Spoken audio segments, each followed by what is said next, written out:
ছেলের গল্প যে মাত্র 9 বছর বয়সেই তার বাবাকে হারিয়ে তার পরিবার সম্পূর্ণ রাস্তায় এসে দাঁড়ায়। এই সময় তাকে চাইল্ড লেবারের মতনও কাজ করে দিন যাপন করতে হয়। তা সত্ত্বেও তিনি বিশ্বের সবচেয়ে লাক্সারিয়াস কোম্পানি তৈরি করে, যা আজ আমরা রোলস রয়েসের নামে চিনি। এই কাহিনী শুরু হয় 1863 সালে ইংল্যান্ডের এক ছোট শহরে হেনরি রয়েসের জন্ম হয়। রয়েসের বয়স যখন 4 বছর তখন তার বাবার বিজনেস ডুবে যায়, যার জন্য গোটা পরিবারকে রাস্তায় এসে দাঁড়াতে হয়। আর এইটা তো সমস্যা শুরু ছিল মাত্র 9 বছর বয়সে রয়েস তার বাবাকে সারা জীবনের জন্য হারিয়ে ফেলে, যার জন্য তার মাকে বাড়িতে বাড়িতে চাকরের কাজ করতে হয়। এই কাজ করে যা অর্থ আসতো তা দিয়ে সংসার চলতো না, যার জন্য রয়েসকে ঘুরে ঘুরে নিউজ পেপার বিক্রি করতে হতো। এই পর্যন্ত রয়েসের ভাগ্য ডার্ক নেসে ভর্তি ছিল। কিন্তু 14 বছর বয়সের পর তার জীবনে টার্নিং পয়েন্ট আসে। রয়েসের এক আন্টি তাকে গ্রেট নেদার্ন রেলওয়ে কোম্পানিতে 20 পাউন্ডের বিনিময়ে তাকে জয়েন করে দেয়। এর পরের 3 বছর রয়েস দিন রাত এক করে ফ্যাক্টরিতে কাজ করে এবং বই পড়ে কার্পেন্টিং, ম্যাটস এবং সবচেয়ে ইম্পর্টেন্ট ইলেকট্রিকের কাজ শিখে। মাত্র 17 বছর বয়সেই রয়েস সম্পূর্ণ মিস্ত্রি তৈরি হয়ে গিয়েছিল।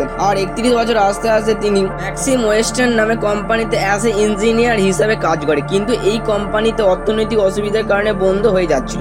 এই সময় রয়েস আরো অনেক কোম্পানিতে জয়েন করতে পারতো, কিন্তু রয়েস নিজের একটি ইলেকট্রিক শপ খোলার কথা ভাবে। ম্যানচেস্টার শহরে একটা ছোট অফিস শুরু করেন, যার নাম দেওয়া হয় F.H. রয়েস। এই সময় রয়েসের কাছে যা ইলেকট্রিক কাজ আসতো তাই করতো। এরপর রয়েস লক্ষ্য করে ইলেকট্রিক লাইট অ্যান্ড ফিটারের কাজ দিনকে দিন বাড়তে থাকে, যার জন্য রয়েস ল্যাম্প হোল্ডার এবং ডোর বেল তৈরি করতে শুরু করে। আর এই কাজ কোম্পানির ভাগ্য বদলে দেয়। 1900 সালে কোম্পানির 2000 পাউন্ড সেলস বেড়ে গিয়েছিল।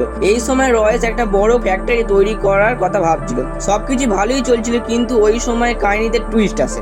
জার্মান ও আমেরিকা কোম্পানি ইলেকট্রিক মার্কেটে এন্ট্রি নেয়, যার জন্য ইলেকট্রিক জিনিসের দাম কমতে থাকে, যার জন্য রয়েস বিজনেসে সম্পূর্ণ ক্যাশ হয়ে যায়। খুবই কষ্ট করে তৈরি করা এই বিজনেস ক্যাশ হতে দেখে রয়েস অসুস্থ হয়ে পড়ে। ডাক্তার সুস্থ হবার জন্য ফেসিয়াল ও একটা গাড়ি কেনার উপদেশ দেন। কিছুদিন ভ্রমণ করে তার শরীর সুস্থ হয়ে যায়। এরপর রয়েস একটা ডেকোবিল নামে একটা গাড়ি কিনে।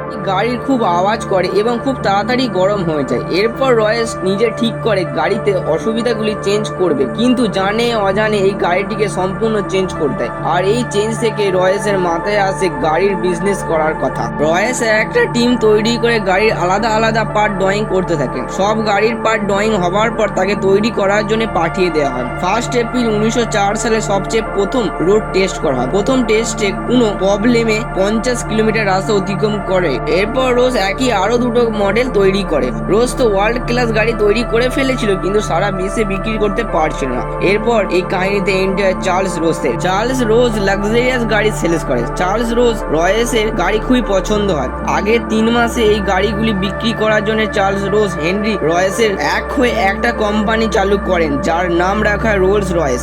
এরপর রোলস রয়েস কোম্পানি 4টে গাড়ি পরপর লঞ্চ করে, 10 HP, 20 HP, 15 HP এবং 30 HP। ওই সময় রোলস রয়েস কোম্পানির গাড়ির ওপর পার্সোনাল ম্যাসকোট লাগানোর কথা ভাবে। সেই জন্য রোলস রয়েস গাড়ির ওপর যে মেয়েটি থাকে তার নাম হলো এলেনো থেটেল। আর এইসব ফিচার্সের পর রোলস রয়েসের কোম্পানির গাড়ির সেল আরো বেড়েতে থাকে। আর এইসব কারণের জন্য রোলস রয়েস কোম্পানি লাক্সারি মার্কেটে কিং হয়ে আছে। এরকমই অজানা কিছু জানার জন্য আমাদের চ্যানেলটি সাবস্ক্রাইব করবেন।